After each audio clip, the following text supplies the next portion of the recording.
Oh, great, you're here. Good to see you. Please, have a seat. Please, have a seat.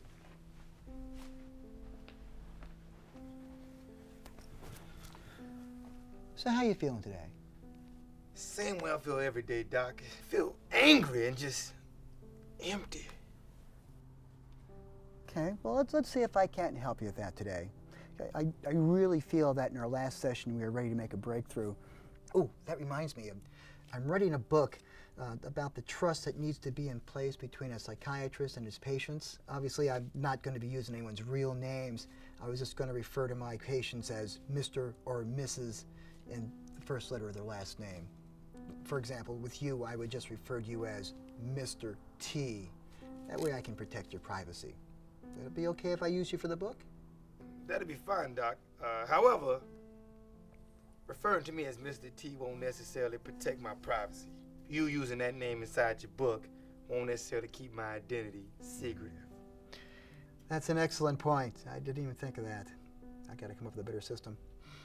Well, enough for that for now. Let's talk about you. You mentioned that you're still angry. It seems to be a pretty consistent part of your life. It's hard being consistently angry. It's the people, Doc. They make me so mad.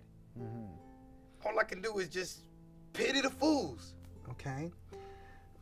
I'd like to do a word association game, if that's okay.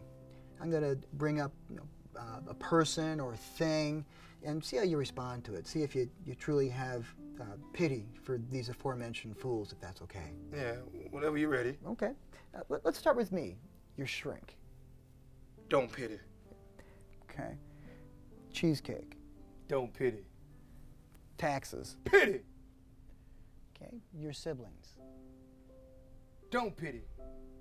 Unless they ask me for money, in which case, yes, I pity very much. Yeah, let's keep the answers short and simple, okay? It's the first thing that pops into your head. Your grade school teachers.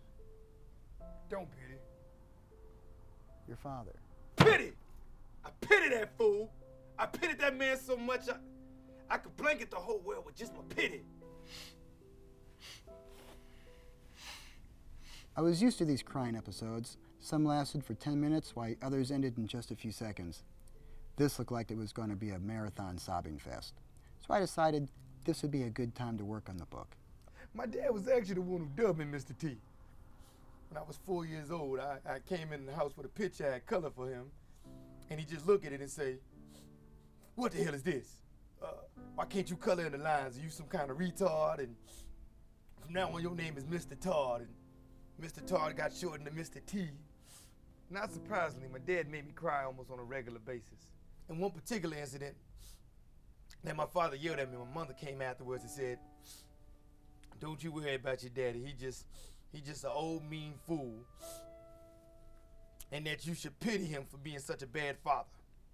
And it's at that day I realized I'm not gonna cry no more. And I would never allow somebody that I pitied to have an effect on me. It made me feel bad ever again.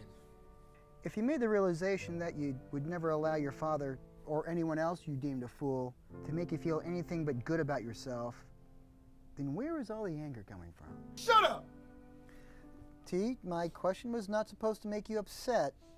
It was just a rhetorical question asked in order to make a point. Well, I'm gonna make a point to put my foot in your ass if you don't start making some sense around here. Well, okay.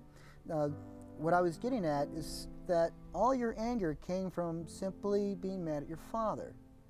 Then you should no longer be as angry because you recognize the source of that anger.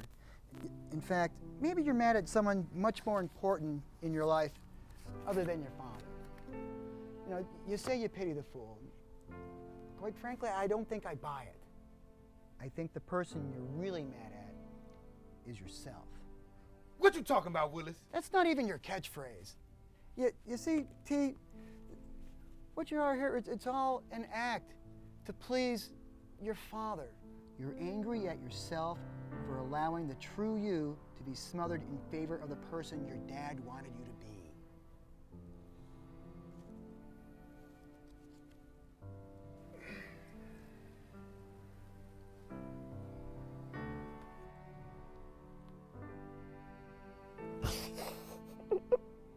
You're right.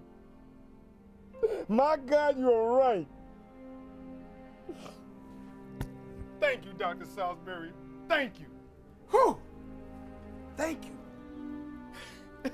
All this time, man, it's like you killed me, man. I had all this anger inside of me, and it's gone now. I can finally live my life. Not as Mr. T, but as myself. Thank you. All in a day's work. You're welcome.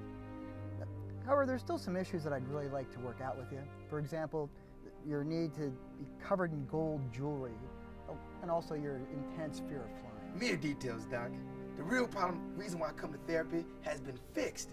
Now, even if that "where are they now" guy comes, I feel no need to swear at him or threaten his kid's life again, like I did last week.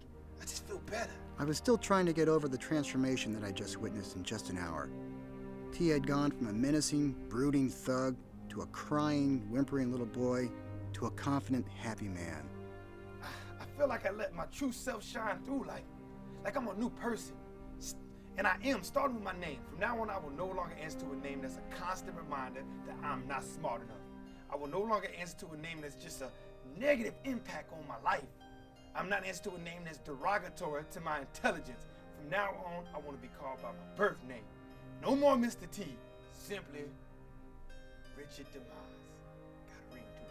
Thank you, Mr. Salisbury. You changed me.